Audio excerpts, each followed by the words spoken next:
บ่เฮาอันจุดประสงค์ที่เฮาสิถามนี่ก็คือน้องชายหลาเจ้าเดืออยู่ผู้นึงเนาะเหลือแต่ผู้เดียวแล้วบัดนี้แหละเพิ่นได้ติดต่อมาหาเจ้าอยู่บ่เพิ่นนั่นแหละเพิ่นแล้วสิมาเพิ่นอยู่ปักเซยังบ่ค่าชมรบได้พันโทแล้วแม่นบ่หลานชายข่อยบ่แม่นน้องชาย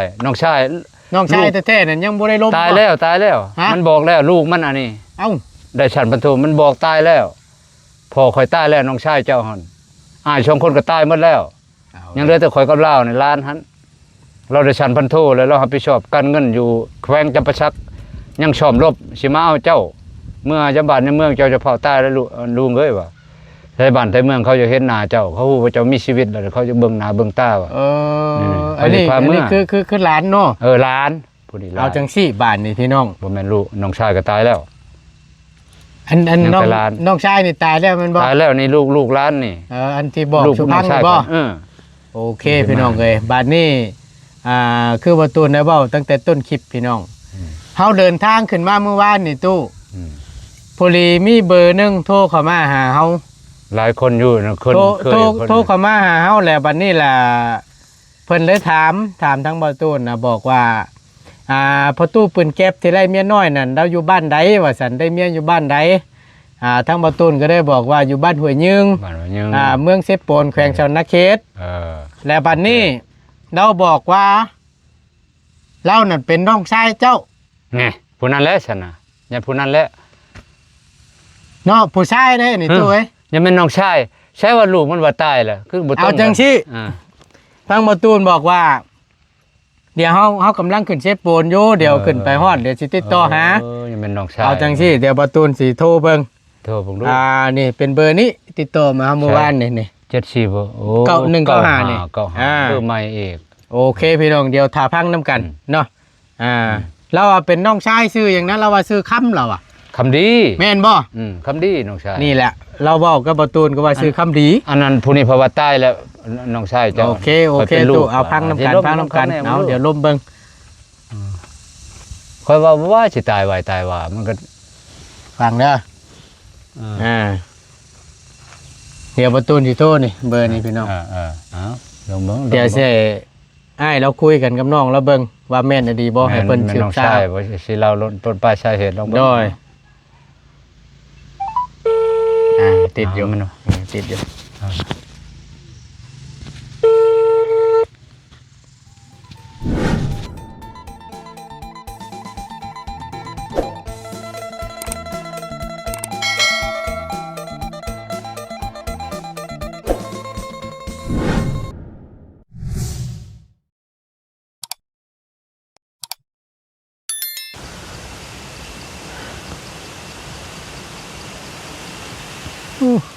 ลมอู้อยู่พอได้อยู่ในห่มต้นหมกบกนี่พี่น้องเอาว่ามื้อนี้ก็เป็นอีกมื้อนึงความร้อนเนาะเอาก็ขึ้นมาฮอดมาถึงเป็นที่เรียบร้อยเด้อพี่น้องเด้อมาฮอดแล้วพอดีทั้งบ่ตูนเข้ามาพี่ก่อนพี่น้องไอ้บ้านห้วยยึงเนาะเข้ามาบ้านห้วยยึงก่อนมื้อนี้เพราะว่ามีเวียกด่วนหรือว่าสำคัญแห้งพี่น้องเนาะเพราะฉะนั้นแล้วทั้งบ่ตูนต้องเข้ามาพี่ก่อนสิไปหาทางน้องชัยเพิ่นพอดีคือจังซี่พี่น้องมีทางพ่อเพิ่นเนาะหรือว่าทางพ่อใหญ่เพิ่นโทรมาหาทางบ่ตูนเมื่อวานในช่วงระหว่างการเดินทางขึ้นมาเซโปนติดต่อมาหาบ่ตูนทั้งเบอร์ถามว่าประตูปืนแก๊ปเราได้เมียอยู่บ้านใดว่าซั่นทางบ่ตูนก็ได้บอกว่าประตูปืนแก๊ปนั่นประตูน้อยนะเราได้เมียอยู่บ้านห้วยยึงว่ะอยู่เมืองเซโปนแขวงสวรรณเขตว่ะผู้ดีว่าเพิ่นอยากล้มน้ำกันว่าซั่นอยากล้มน้ำถ้าว่าเป็นไปได้ให้เข้าไปหาแล้วในเด้อว่าซั่นทางบ่ตูนก็เด้อเข้ามามื้อนี้พี่น้องเอ้ยเอาก่อนอื่นเนาะกราบสบายดีและสวัสดีเด้อพี่น้องสบายดีเบิดสู่ขู่สู่คนบ่ว่าสิอยู่ในและก็ต่างประเทศก็ยินดีต้อนรับเข้าสู่ช่องประธานป้อง Channel คือเก่าคือเดิมเด้อพี่น้องเด้อเพิ่มเติมมามื้อนี้พอดีเป็นทาง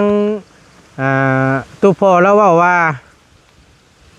เป็นน้องชายว่าซั่นเป็นน้องชายล่ะของประตูน้อยที่ติดต่อมาหาทางประตูนเมื่อวานนี่เห็นเล่าว่าซื้อค้ำอหย่างสักอย่างนี่แหละเอาเดี๋ยวทางประตูนก็ได้บอกว่าถ้าว่าเขาเข้ามาแล้วเขาสิติดต่อหาเด้อประตูนบอกไปแนวนี้เมื่อวานนี่เบอร์โทรเพิ่นติดต่อมาหาทางประตูนอยู่พี่น้องแต่ว่าก่อนอื่นทางประตูนสิเข้าไปหาทางประตูเพิ่นเนาะนี่เบอร์โทรเบอร์นี้พี่น้องไงเนาะเอาเดี๋ยวประตูนสิเข้าไปหาทางประตูน้อยเพิ่นก่อนบ่ฮู้ว่าเพิ่นสิอยู่บ่เด้หรือว่าจังใดให้เพิ่นคุยกันก่อนว่าเป็นไอ้น้องกันแท้ๆบ่ก็คือทางประตูน้อยเพิ่นน่ะก็บอกอยู่ประตูปืนแก๊ปนี่ก็ว่ามีน้องชายอยู่ผู้หนึงว่าซั่นแต่เมื่อวานนี้เราก็บอกว่าข่อยก็เป็นน้องชายว่าซั่นผู้ชายพี่น้องชื่อคำอหยังสักอย่างนี่แหละประตูจำบ่ได้ลืมชื่อเพิ่นเนาะเดี๋ยวเข้าไปหาน้ำกันพี่น้องว่าเพิ่นสิอยู่บ่หรือว่าจังใดนำข่าวตัวนี้ไปบอกแล้วก่อนนี่ก็ถือว่าได้บุญได้พี่น้องเพราะว่าพัดภาคกันไป40กว่าปีเนาะตั้งแต่เพิ่นได้ก้าวเข้าเป็นทหารเราในนี้สมัยสงครามพุ่นแหละแล้วก็ไปเลยเราว่านะซีเมนต์ควมเราออกประจักษ์เนาะเดี๋ยวเข้าไปเบิ่งน้ำกันพี่น้องไปเดี๋ยวไปเบิ่งน้ำกันเราสิอยู่บ่ได้บ้านนี่พี่น้องเลยฮ้อนดีมื้อนี่เอ้าแห้งเจ้าฝนสิตกจักดอกพุ่นแหละเขื่อนเราก็ได้ฝนตกมันได้หัวย้ำนั่นเราหลังคาเราก็ได้ใส่อยู่ไปใส่พี่น้องนี่ประตูเปิดอยู่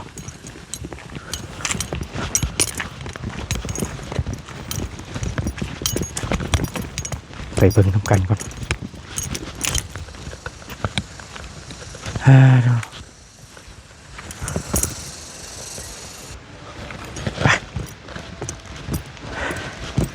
อันนี้ประตูอยู่พอดีพี่น้องเลยพุ่นมาแต่ทั้งใดบาทนี่เอาพอดีรัดแล้วก่อนมารัดแล้วก่อนบัดนี้จ้าเอพอดีมาแต่ทั้งใดตัวห่วยหาลอกของกินโอ้เขาโฮมก่อนมีเรื่องด่วนสินำมาสู่พังได้มื้อนี่เบิ่งไปแต่เมื่อยแต่เละประตูนี่เมื่อยแล้วโอ้ยโอ้เกือบหอดตลาดบ่ได้พี่แชมป์บ่ได้ขาอ่อนไปได้พี่น้องเอ้ยหรือว่าไปอยู่ตารางพุ่นบ่ตารางแล้วอยู่ใช้โอเคเฮาว่ายันว่าอยากอยู่โฮมไปอยู่พุ่นก็อยู่ไปตารางแล้วมันได้กินน้ำกินไหนโอเคบ่ได้พ่อหลุดนะเนาะตู้เนาะอยู่ดีมีแห้งเนาะตู้เนาะเก่าแต่ว่าอยากเมื่อยแล้วมันมีแนวหิวหลายโอ้ยเนาะป้าปืนเราคักแท้นี่คักนี่ฮะบ่คักปานใดเอาพี่น้องเอ้ยก็กินน้ำกินได้เจ้ามีแห้งก่อนจังหน่อยเนาะตู้เนาะโอ้ยใช้อันเมียไปทางใดมื้อนี่บ่เห็นแล้วเมียนี่บ่เห็นแล้วไปฮื้อให้โอ้ยันเมนไปจักเนาะบ่เป็นหยังยาพ่นหลอกตัวมาโลดมาตามหาเมียเราแล้วว่าซั่น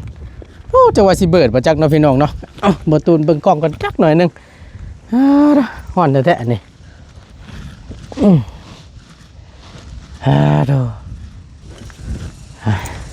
เห็นบ่เพิ่นไปนั่นบ่ไปเฮือนแม่ไปเฮือนแม่บ่เอาขออนุญาตเด้อพี่น้องเด้อพี่น้องเอ้ยสบายดีอีกรอบนึงเด้อพี่น้องเนาะพบเจอกันตัวอะไรนะขนมยูโรอะไรนะว่าซั่นโอ้บ่ธรรมดาเด้อประตูนี่โอ้ขออนุญาตนี่ไม่ตู้ก็บ่ว่ากันโดยเป็นไปหายิงบ่ได้ซั่นบ่ได้ยิงไปหากินบ่ตู้หากินคือว่าสิพอนกปลอกปลิวของงูพอช่างน้ำหามห้องน้ำเนี่ยไปน้ำห้องน้ำโดยพอปูปลาน้ำบ่มีบ่พ่อซักหมดแล้วปุ๊บบ่ได้เนาะมันหมดกินหมด คือชอกคือเชนะเขาว่า อืม ใช้แนวอีดแบบมันจังหายากละปลาก็ได้ รับเข้ามานั่นน่ะ เอา ช็อตเอาบ่ เอา คำนั้นนั่นแม่นนะดิพี่น้องเนาะ น้ำไปน้ำบกเลยนี่แย่เขาฉลามก็งมเอาแล้วแหละ อืม ผู้ขึ้นแล้วแหละทีนั้น แม่นควบ ปลาชิวก็สิบ่ย่างแล้วเดี๋ยวนี้ เออ หมอก็ลายได้อยู่บ้านน่ะเกือบคูลังเฮือนได้หมอนะ บ่ ปืนแก็บก็ยังบ่ว่าว่าคูลังเฮือนได้ อันนี้ก็คือเอาไว้อันนี้ชื่อดอกพี่น้องไว้หาอย่างหากิน หากินเอาไว้ ป้องกันตัวน้ำเน่ ผมเป็นตัวเฮือนเฮาอยู่ไกลแบบนี้แค่ในมีนั่นน่ะอุ่นใจ เพราะว่าก ลางคืน เพราะว่าอยู่ทั้งป่าทั้งเขาที่หั่นนะ ขอแคบๆไปชายเยื่องแม่นหยัง เราดูเนาะโอ้หอนแท้ๆพี่น้องเลย ว่าเท่านั้นปืน โดย บ่ได้ใช้หยังดอกบ่ได้ชูรบตบตีหยังดอก บ่มีแล้วเนาะ นี่บ่มีเชือกแหละมีแล้วอยู่ยูเครนบ่ก็อยากไปนะบ่ไปแล้วไกลโพด โดยเอาพอดีทางประตูนสิถามย้อนประตูอีกสักหน่อยหนึงเนาะ ครับ อันว่าอันประตูน้อย อันบ้านเกิดเมืองนอนเจ้าดีนั่นอยู่บ้านหินลาดบ่ บ้านหินลาด เมืองเรางาม เมืองเรางาม แขวงชาละวัน แขวงสารวัน จบ แล้วบัดนี้แหละเจ้าเว้าน้ำเฮาตัวรอบก่อนนั่นมีน้องชายคนหนึงบ่ มีมาแล้วเดี๋ยวนี้เขายังเข้าชอมรบอยู่ทางใต้เขาชอมรบ บ่ อืม และ มีเวียดมีกัมพูชาชอมรบรวมกันอยู่ อืม เกี่ยมใส่ได้มันสภาพมันห่อนนี่ อ่า ไทยกับกัมพูชามันก็มีปัญหา และบัดนี้แหละมีอยู่บ่คนติดต่อมาหาอันที่หลังจากที่ได้ มีอยู่บ่ มีคนเวียงจันทน์ผู้หนึงอีก ติดต่อมาหาเจ้าหนนะ เออ คนติดต่อ คนนั้ มาน วานแนวใด ผู้หนึงก็เป็นทหาร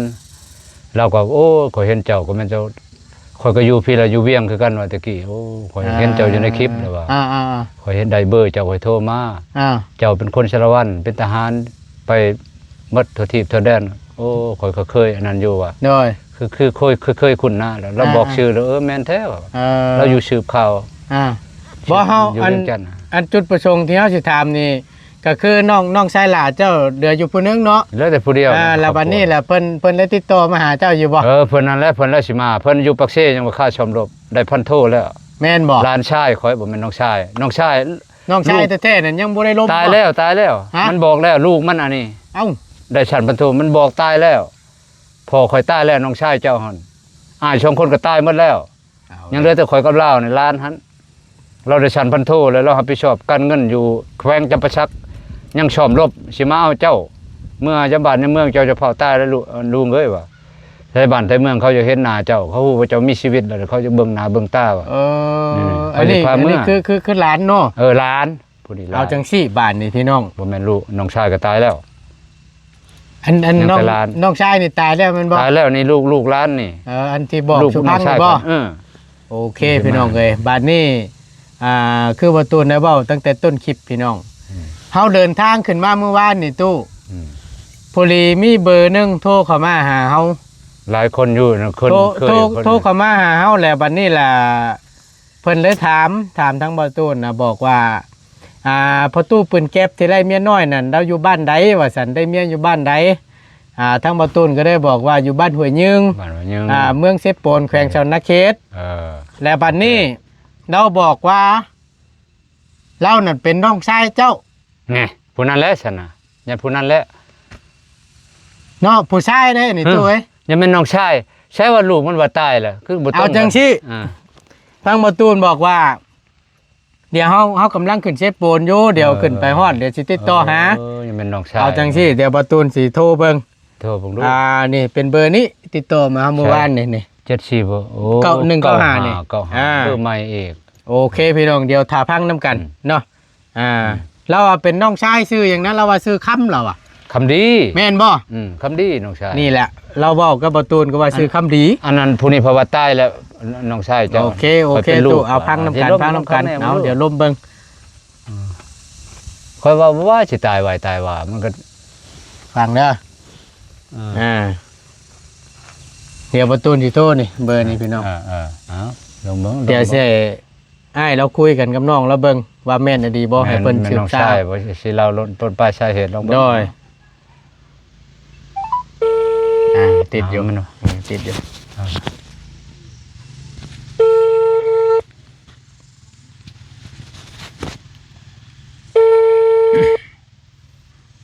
หลายคนอยู่เดี๋ยวนี้อันนั้นน่ะเอิ้นว่า จับตามอง คนบ้านไกลเฮือนเคียงก็หลายโทร ก มา รุณาฝากขอความเสียงไว้ หลังจากเสียงดังบีบสิ้นสุด เนื่องจากเบอร์โทรที่ทานโทรหาข่าวเรียกหรือบ่สะ ยังบ่ว่าง เออ พี่น้องเอ้ยเฮ็ดจังได๋บัดนี้ เนาะวันเจ้าหน่อยมันโทรมา เพราะว่าเฮาบอกอยู่เมื่อวานนี่ว่าถ้าว่าเฮาเข้าไปหาทั้งประตูนี่เดี๋ยวเฮาสิติดต่อหาเด้อเฮาก็ว่าแนวนี้ เราบอกว่าชื่อคำเราอ่ะชื่อคำข่อยเป็นน้องชายเรา คำ แม่น คำมันว่าบ่ชุดนั่นคำดี คำดีนี่แหละแต่ว่าเฮาจำบ่ได้เด้อตุ คำนี่คำแท้ แม่น คำดีนี่อ้ายช่องคนหันเท่าทองผู้หนึงเท่าชี้ อันนั้นเด็กเท่าคำดีน้องชายเมื่อเท่านั้นในเฮือน4คนมีแต่ผู้ชายหมด แม่นบ่ พ่อแม่ตายปะแต่น้อยอะ โอ้ ไปไผไปมันแตกปลุผุพาย เป็นทหาร ไปทหารหมดส่วนหลายอ้ายช่องคนก็ทหารเมืองทหารแขวงนะบ่ฮู้เลยเขาใหญ่ก่อนเขาไปก่อน บ่ติเนาะ บ่ติแล้ว เอาเดี๋ยวเฮาลองโทร เฮานี่ก็ยังบ่ทันใหญ่แต่ว่าพนักงานคนควายไปบ้านนั่นไปนํเขาเลย ออกว่าต้นก็แม่นสมัครใจก็แม่นบ่เขาบ่ได้เก็บดอกครับแต่เฒ่าปานนี้แต่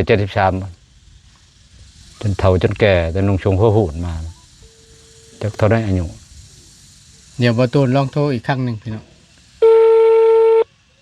ติดอยู่แต่บ่มีผู้รับสาย ราคาเวียอย่าง เงินค่าเบี้ยคือว่าจังเนาะ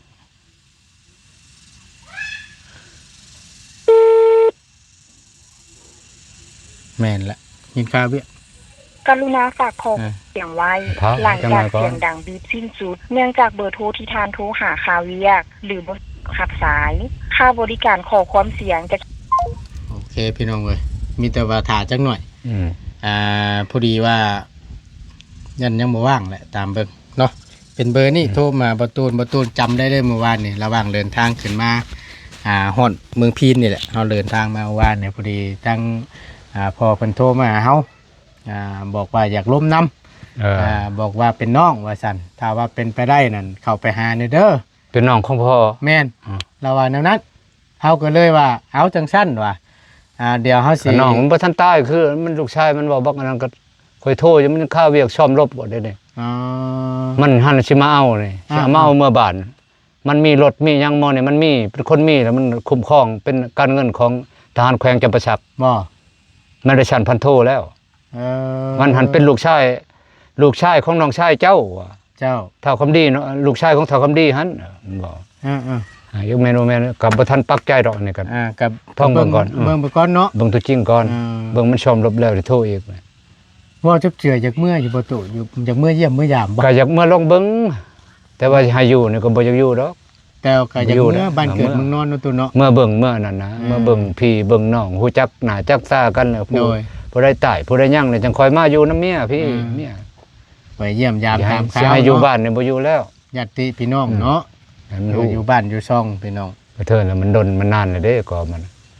50-60 ปีแล้วเนี่ยแต่73จังไล่เบิ่งน่ะก็บ่ได้ระดับ50ปลาย40ปลาย50ปลายแล้วตามเบิ่ง โอ้ยันแม่นนี่แล้วเว้านั่นคือจังซี่แล้วเมื่อวานนี่น่ะอ้ายข่อยนั่นเป็นทหารตั้งแต่สมัยสงครามพุ่นเราอ่ะ40กว่าปีสิแม่นประจักษ์ เห็นไหมนะคัน40กว่าปีมันแล้ว40 50เลย เนาะ 73หมดแล้วบวกลบคูณหารเบิ่งก็มง40ขึ้นไป 40ปลายแล้ว หรือ50ขึ้นไปแล้ว เราว่านั่นน่ะแล้วติด ไม่ ต่ ส อง คราม มา นะ ทาง ยน ตูนพี่น้อง ยนยังเบิ่นอยู่แล้วไปก็เขาแตกทะลุภูพายมาแล้วในบ้านน่ะยนยิงยนอันนั้นไปเขาป่าเขาดงเลยไปเลยเป็นประธานเลย สมัยแต่ก่อน สมัยแต่ก่อน เนาะสมัยสงครามอ่ะนะ ก็ยนทิมบ่นี่บ่นั้นเอื้อยนนั่น ใช่พี่น้องไง เอานี่ขึ้นไว้ก่อน โดยตู้โดยเอาขึ้นไว้ก่อนก็ได้ แสดงบ่ โดย เป็น เอาก็มีแต่ว่าถ้าเพิ่นว่าง ให้เพิ่นโทรมาอีก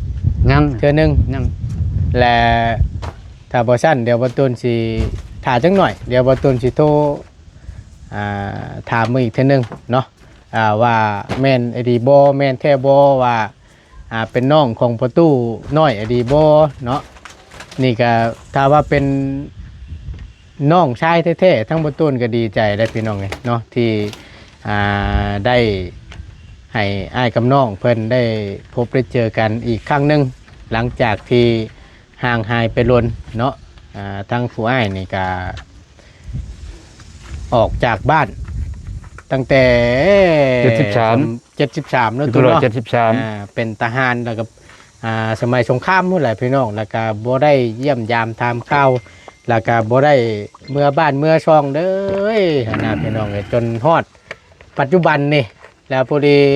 ทั้งบ่ตูนนี่แหละได้เข้ามาบ้านหัวยึงนี่แล้วมาพบมาพ่อแล้วก็เลยถามที่ไปที่มาทางพ่อตู้เพิ่นเนาะแล้วก็เลย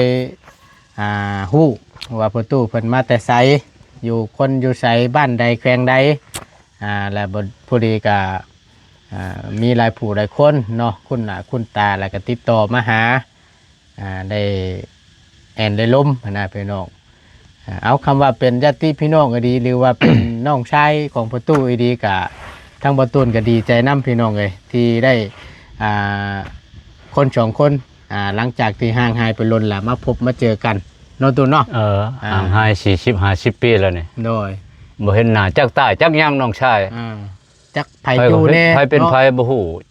ติดต่อกันเลยโดยบ่ได้ติดต่อกันมันห่างหายไปมันติดต่อบ่ได้ในช่วงนั้นเนาะบ่ได้เลยหยังมันก็บ่มีเนาะตัวเนาะบ่มีแล้วตอนนั้นสิมีหยังมีโทรศัพท์เดี๋ยวนี้มีเพิ่นบ่ฮู้เฮาบ่ฮู้เขาบ่ได้ไปถามคนบ้านเมืองเดียวก็บ่ฮู้บ่ได้เคยพบเคยพ้อกันโดยคนชาละวันก็บ่ฮู้พอดีว่า FP คันสิฮู้ก็มีแต่เขาเลยฮู้เขาเบิ่งอันนี้เฮาบ่ฮู้เฮาบ่ได้คันเฮาเบิ่งมีหลายอยู่ทางใต้เพิ่นกันเนาะก็ผู้ลีละพี่น้องเอ้ยก็ท่าก่อนจังหน่อยเนาะเอาเพื่อเป็นการบ่เสียเวลาทั้งบ่ตูนก็สิได้ล่ำลาแล้วขอจบคลิปลงไว้เพียงส่ำนี้ก่อนเนาะพี่น้องเดี๋ยวรอเบิ่งรอชมนํกันในตอนต่อไปเพราะว่าโทรแล้วเพิ่นบ่ว่างว่าซั่นโทร2ครั้งบ่ตูนก็ได้เดี๋ยวมีแต่ว่าท่าจักหน่อยนึงให้เพิ่นว่างเวียกว่างงานแหละให้เพิ่นโทรกลับมาก็ได้หรือบ่ซั่นบ่ตูนสิทิมระยะแล้วสิลองโทรอีกเทื่อนึงแล้วให้เพิ่นล้มกันว่าแม่นน้องให้น้องกันแท้ดีบ่หรือจังใดเดี๋ยวรอเบิ่งในตอนต่อไปพี่น้องเอ้ยเอาสำหรับคลิปนี้ก็ล่ำลาแล้วเนาะตูนเนาะโจ๊ะก่อนเนาะเดี๋ยวได้ล้มกันอยู่หรอกมื้อนี้เฮาก็สิเฝ้าไปใส่เนาะเอาอยู่ดีมีแฮงขอบคุณหลายๆเนาะบ่บุญไปสบายดีเด้อพี่น้องเด้อไปบ้านนี้